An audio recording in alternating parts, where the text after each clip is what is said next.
how do mortgage lenders make their money? This area with the lender is where I've spent the past 20 years of my mortgage banking career. Lenders make their money by collecting underwriting fees, document prep fees, by any interest they can manage to charge over and above the prime rate, and by servicing those loans. Sometimes they retain servicing, sometimes they, like I said, pool these loans and sell them to investors who in turn sell them on Wall Street or retain the servicing themselves. Because of this, lenders make their money by how many loans they can close. What is their volume of business? Lenders compete for brokers' business. They go out and actually court mortgage brokers to get them to use their products. And how they get them to do that is by offering them customer service. What is the ease of the underwriting process? How easy is it and how quick is it to send a loan to a lender and get it approved and turned around and closed? That's the main thing.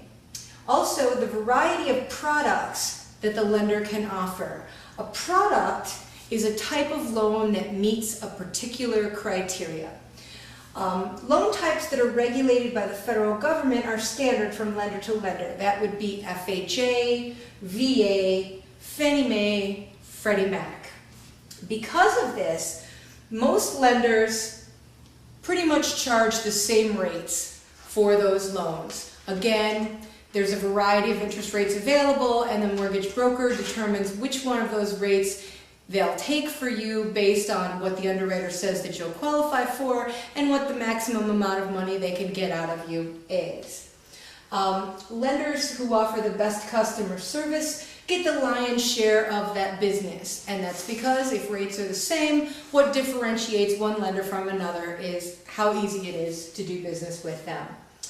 However, some people don't qualify for FHA, VA, Fannie Mae, and Freddie Mac loans for a variety of reasons. Their credit rating could be too low, they haven't been in their job long enough, they have no history of savings, they're self-employed, they haven't been reporting their income to the IRS the same way that they would report it to you, trying to get them to give you money. There's a variety of reasons why someone wouldn't qualify for those. Those are known as A paper, A-minus paper. However, private investors can create niche loans for those borrowers who can't or don't want to qualify for the standard loans. This is where the subprime loans became popular because lenders make deals with investors to make these loans and compete with other lenders for your business. Why were the subprime loans attractive? They were attractive to people because they required sometimes less documentation. They would give you more money. It's called a loan-to-value ratio. How much money are they willing to loan you based on how much your property is worth? These are all risk assessments that were calculated by the investors during the time of the subprime mortgage boom. So this is how lenders make their money. How does this translate? The better the customer service is of the lender,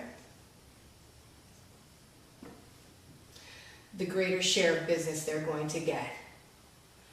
The more competitive they are with their fees and with their rates,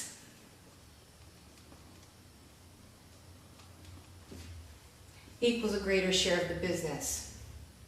A greater number of products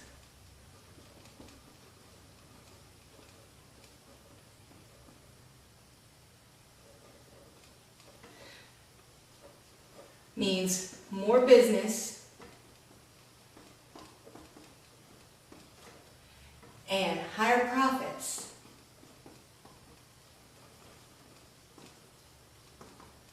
For the lender. Customer service, competitive rates and fees, greater array of products, more business, higher profits. Next, we're going to be talking about investors. Now we'll talk about how investors in Wall Street make money. They collect pools of loans from lenders meeting various criteria, and they buy and sell them on Wall Street. What is profitable? The most profitable loans, pools of loans, are those with the highest rates and the lowest risks. So that brings us to deregulation. Risk is beginning to be assessed in a new light. Before, when things were regulated, risk was assessed based almost solely on what the borrower's situation was. How much of their own money did they have to put down? What is their job stability? What is their credit record? How have they paid money back in the past? These things are looking at the borrower specifically, and also these regulations protect the consumers against being charged too much money or other things. But as deregulation began, economic growth began to increase and housing prices and values increased substantially.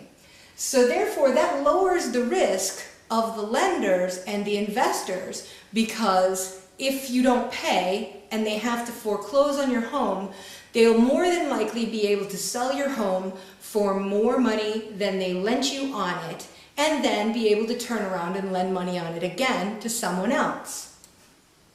Deregulation allowed more people to become homeowners. They needed less money down, less documentation.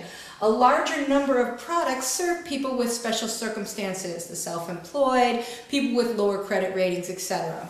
That was the subprime market. This opened up the door, also deregulation, for more refinances. It allowed borrowers to take advantage of the equity and the projected equity of their homes.